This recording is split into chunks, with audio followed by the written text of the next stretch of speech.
Gente, continuando, né, as nossas reflexões no Evangelho que se encontra no livro de Deuteronômio, digamos assim, a gente tem aqui no capítulo 14 a reformulação das leis referente a que tipo de animal poderia ser ou não consumido. Antes da gente chegar aqui, é importante a gente lembrar que, e aí é claro, para aquelas pessoas que confiam naquilo que o Evangelho nos traz. Você não precisa acreditar em nada disso que eu estou falando aqui, mas se você crê no Senhor e crê que a verdade dele está contida nas Escrituras, você sabe que no período do dilúvio, um dos motivos do dilúvio é que a maldade tinha aumentado tanto no planeta que o único jeito foi Deus falar com os seres humanos como os seres humanos daqueles tempos conseguiam compreender. É interessante que toda vez que a gente está diante de alguma catástrofe, a gente vê isso, né? O que está acontecendo no Brasil neste momento, no dia 9 de abril de 2020. A gente está numa pandemia, um vírus se alastrando no planeta, e aí você tem extremos, né, de pessoas querendo atribuir isso tudo a uma justiça de Deus, uma vingança de Deus, que Deus vai acabar com todo mundo, né? A gente vê aí rabinos judeus falando que isso tudo é castigo de Deus contra a homossexualidade. E você tem pessoas que estão torcendo pela morte das outras, né? Morre quem tem que morrer. Então o ser humano tem essa maldade, sabe? E nesse momento de conflito, ao invés das pessoas ouvirem a voz da prudência, elas vão ouvindo a voz das disputas políticas, ideológicas, os ódios religiosos, todas aquelas coisas. E aí, no meio dessa confusão toda, não existe discussão, não existe palavra da sabedoria, né? Eu publiquei um vídeo para mostrar que determinadas coisas que a gente tem vivido no Brasil representam o espírito do anticristo, seja o do presidente na república, seja dos pastores que fazem o papel de falso profeta ao defendê-lo, apesar de todas as suas más intenções. E o que eu estou apanhando nos comentários é uma brincadeira. O que Deus faz numa geração que se deixa levar pela imprudência?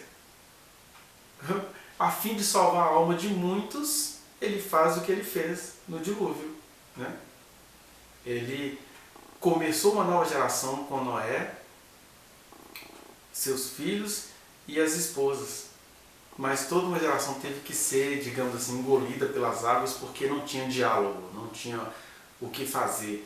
E aí não é maldade de Deus, é dureza humana que só entende a linguagem da tragédia e olhe lá.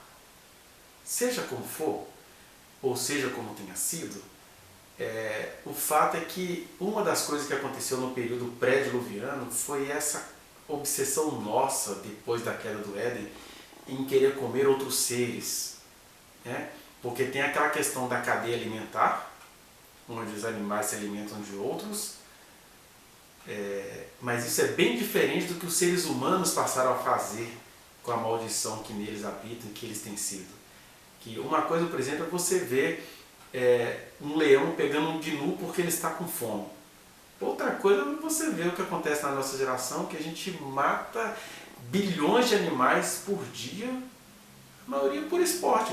Uma das coisas que elegeu o atual governo brasileiro foi a proposta da caça esportiva. Quer dizer, o nome disso é pecado, é perversidade, é zombar de Deus da sua criação, né? Os caras ganharem milhões de dólares com rinha de galo, rinha de pitbull, você botar um animal contra o outro, você fazer covardia com os animais e ganhar em cima disso, rodeios, isso tudo é perversidade humana.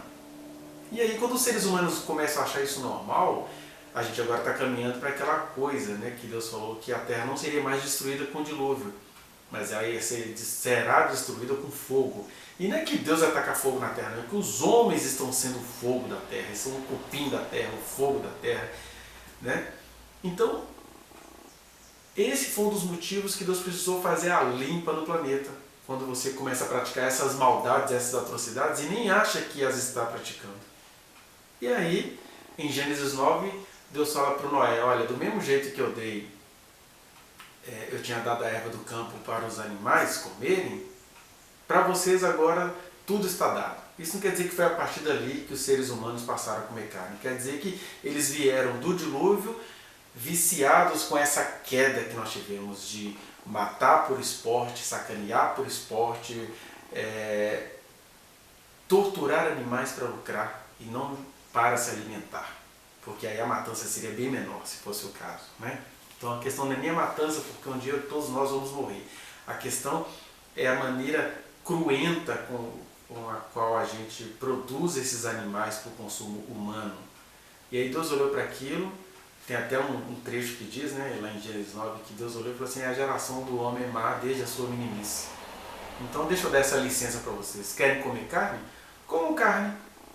E aí no decorrer dos tempos vem a lei de Moisés para regulamentar isso, porque o que aconteceu no planeta desde sempre é que os animais eles não são apenas consumidos por questões nutritivas ou de fome, eles são consumidos para fazer a gente canalizar a nossa maldade. Porque eles não são consumidos no sentido apenas do alimento, eles são consumidos no sentido de o animal de estimação é um cachorro que vai ficar preso ali num beco da minha casa, ele tem que se submeter a mim. Então a gente faz essas covardias com a criação, para não falar dos rodeios, para não falar de outras coisas. E aí, para regulamentar isso, não quer dizer que Deus concorde com isso, quer dizer que Deus compreendeu que alguma coisa ficou ruim na nossa estrutura, e aí ele fala: tá bom, querem comer carne? Comam. Aí Deuteronômio capítulo 14, do 3 ao 21, ele está regulamentando como que isso iria passar a ser feito na Terra Prometida, né, que era para onde eles estavam entrando. Se você for ver, as coisas ficaram mais enxutas, né, porque Levítico, nós temos aí 47 versículos para lidar com essa questão da regulamentação dos animais. O que se pode comer, o que não se pode, por quê.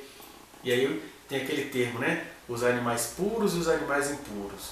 E essa questão de puro ou impuro tinha a ver, às vezes, com questões cerimoniais, né? E tinha a ver com questões morais, porque muitas religiões na época, por exemplo, elas tinham práticas nefastas, elas comiam morcego para invocar divindades consideradas macabras. Então, era proibido, por exemplo, comer morcego. O porco, ele era associado à imundícia, né? Tanto é que quando os líderes queriam contestar a religião de Israel, eles sacrificavam um porco no altar para dizer o seguinte: aqui não tem nada de gado, não é boi, ovelha, cabrito, que são animais que se reproduzem muito, né? Mas a questão era que esses animais eram associados às vezes à falta de higiene e às vezes a religiões que tinham práticas macabras para invocar divindades igualmente macabras, né? Então nós temos aqui essa regulamentação e geralmente o que alguém diz de maneira pragmática? Olha, isso tudo aí perdeu o valor. A Bíblia fala, né? Um dia Jesus ordenou para Pedro uma visão: mata e come tudo. Embora a visão não se estivesse referindo aos animais, Deus pegou uma tradição do Pedro, que era o purismo alimentar, pregado aqui em Deuteronômio, mas falou assim: olha, o evangelho agora vai ser anunciado para todos, não tem agora um povo escolhido, não, todo mundo é meu. Ele pegou esse arquétipo para transformar o coração de Pedro. Mas Paulo lá na frente também fala: olha, o pessoal é muito cheio de coisinha, preocupado com comidinha, se deve ou não deve comer isso. Olha, recebido com ações de graça, nada é recusável, tudo é de vocês. E aí, é claro, o Paulo está falando daquilo em meio à correria que ele vivia, preso como ele vivia, tendo que apanhar por muitas outras coisas, porque certamente se ele estivesse vivo até hoje, se ele estiver nos olhando lá da eternidade, né, ele deve estar dizendo: não, gente, reformule um pouquinho essa minha frase, porque de fato, recebido com ações de graça, nada é recusável.